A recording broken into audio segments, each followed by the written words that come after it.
Elon pumping the brakes on third party. This is interesting because Nick Fuentes calls him out on X. So Fuentes is framing it like this. Musk had plans for a new political party and it fell apart. And now he allegedly is shilling behind JD Vance, Trump's VP pick and future 2028 candidate for the Republican Party. To Fuentes, that's Musk selling out the GOP establishment and throwing shade at outsiders like him. I mean, let's keep it 100. JD Vance being backed by Musk makes a lot of sense, right? Especially from a business angle. Vance is a Silicon Valley friendly, Trump aligned, safer bet than a weird third political party that it probably would take decades to actually really establish if you really think about it. So dropping his American party dream, probably pragmatic. However, Fuentes spins it differently. Musk is compromised, cozying up to the establishment, attacking people that, like him to curry a favor. On the flip side, critics argue Fuentes' love for this fight is because it fuels his narrative that big tech is out to crush him. I want to know what you think down below. Vote for JD Vance. This is our guy. This guy's base. Okay, I like some of this. I like these old books. I like this radical stuff. And in the end, the message is vote for JD Vance. This is our guy. This guy's based. This guy's against immigration. Oh, you're going to love him. If you like Bronze Age pervert, you're going to love JD Vance. But JD Vance is married to an Indian immigrant. She's part of the problem, guys. She's literally part of the problem, and so is he, in a sense. She is one of those immigrants who is here making this country less white. Her kids who are brown, I'd love to know in the comments down below what you think about that specific comment about immigrants making the country less white at the detriment of the country. I'm curious what you think down below. I mean, they're literally named Vivek. And like Vivek Ramaswamy, they got a tiger mom who is going to push those kids to be super competitive and wind up in Ivy League schools and take very high-level jobs. Second-gen immigrants, taking them from white kids. And here's the conceit. Young white men are being told, JD Vance is a radical like you. He's a nativist like you. He's looking out for you. But how can he? His kids are not young white men. Hello? His wife is not a white woman. His kids are not young white men.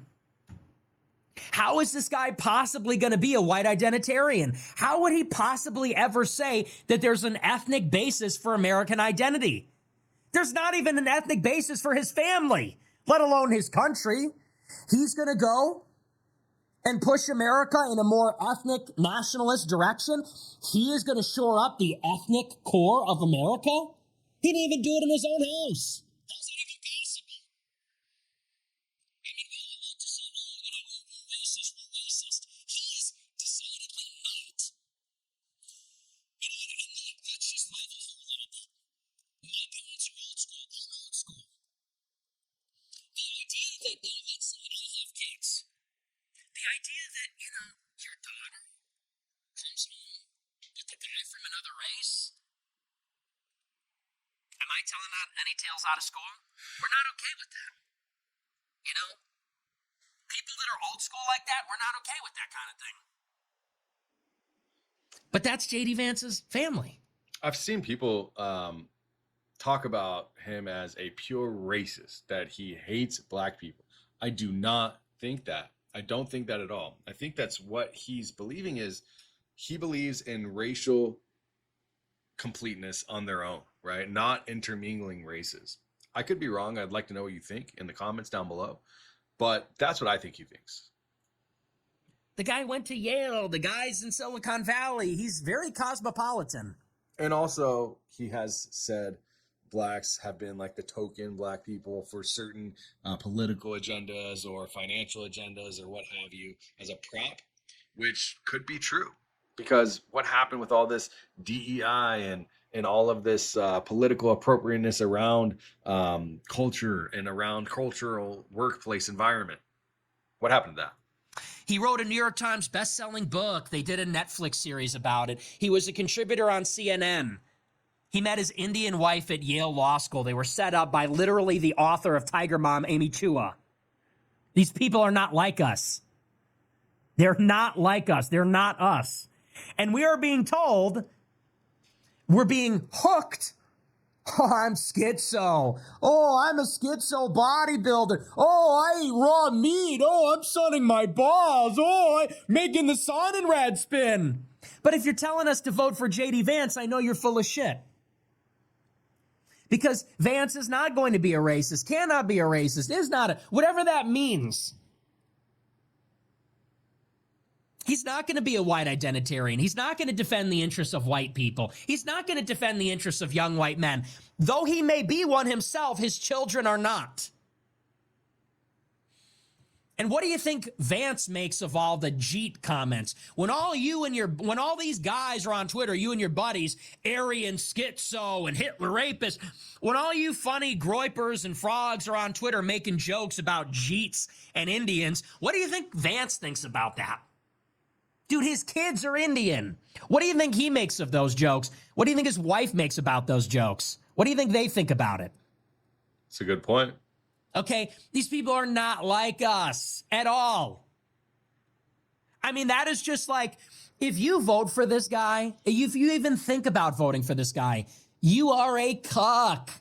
You are a stupid cuck. Like, I don't know how else to say it.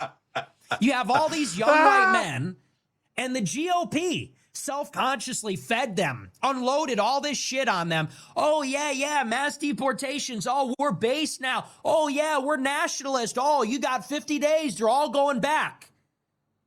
And all these young white men said, oh, yeah, all right. This is where they were already. And now they're telling you vote for the guy with the Indian wife and kids who would balk at a racist joke. If you said, excuse me, sir. Okay, Jeet. I mean, this guy would flip. In crypto, I'm in crypto. Follow me at Crypto Danks if you like that type of content. But man, Jeets, I didn't even realize it comes from that, right? Because we call all the people that sell their bags early Jeets, like they jeeted out of a project. But it makes sense because Indians are known to jeet their bags. So, and they're telling you better yet. Not only are you expected to vote for this guy, but to suggest not voting for him, people say is crazy. Oh, well, the Democrats are far worse. Well, the Democrats are pro-immigration. Pro-immigration, dude, his wife is an immigrant. Are you kidding me? I actually saw people say that. They said, oh, the Groypers are pushing Newsom. He's in favor of immigration policy.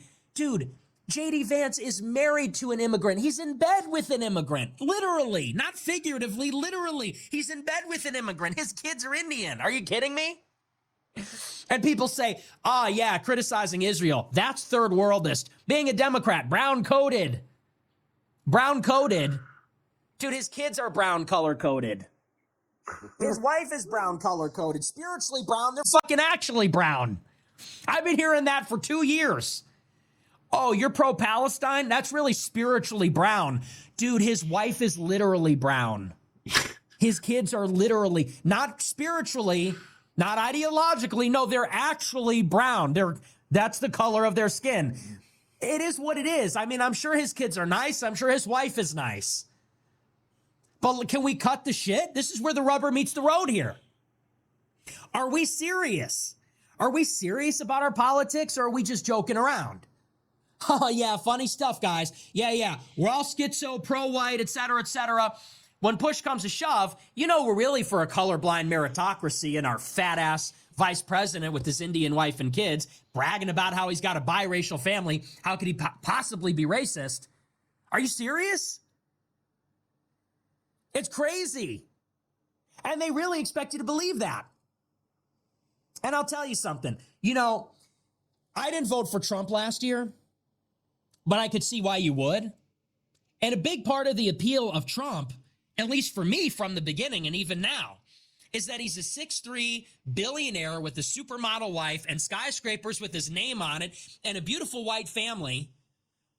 He's like American royalty, if there was such a thing. So you want to meme about Trump? I get it. He has aura. He's got an airplane with his name on it, a skyscraper with his name on it. He's the boss. His wife, his third wife, is yet another supermodel. But Vance? Vance is a weird guy who was created by a weird gay guy. Vance is a weird fat guy who is a political creation of a weird gay guy, Peter Thiel. Completely different. No aura, negative aura. And it's just to say, this is the best the Republicans can come up with. You don't deserve our vote, actually. The Republican Party heard the base in 2016. And what did the voters of the Republican Party say in 2016?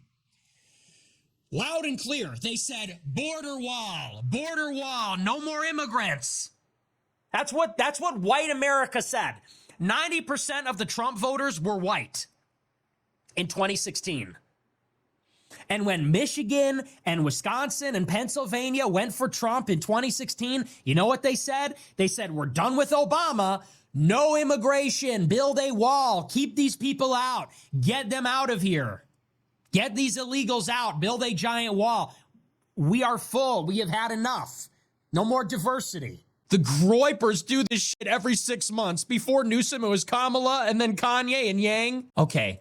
So you're a Greek statue, Avi, and you're telling us to vote for this? Greek statue, interpreter of dreams. Really? The Groypers don't want us to vote for Vance. Do you get it yet? This is who's telling you this. This is who wants you to vote for Vance, myth pilot. I'm really curious what you think in the comments on this entire topic from Elon Musk backing JD Vance. Is JD Vance the technocrat absolutionist that it looks like people are pegging him to be? Leave a comment in the box down below. And I want to thank you again for tuning in. This information is important. I'm going to put a link to my Patreon down below because I've already had multiple videos taken off of YouTube because of the content. If you want all of this access unrestricted, join the Patreon for $8 a month. It helps support the channel and keeps me able to give all the alpha that you need to see, not what they want you to see. Peace. They call me Danks on Lock. Yeah.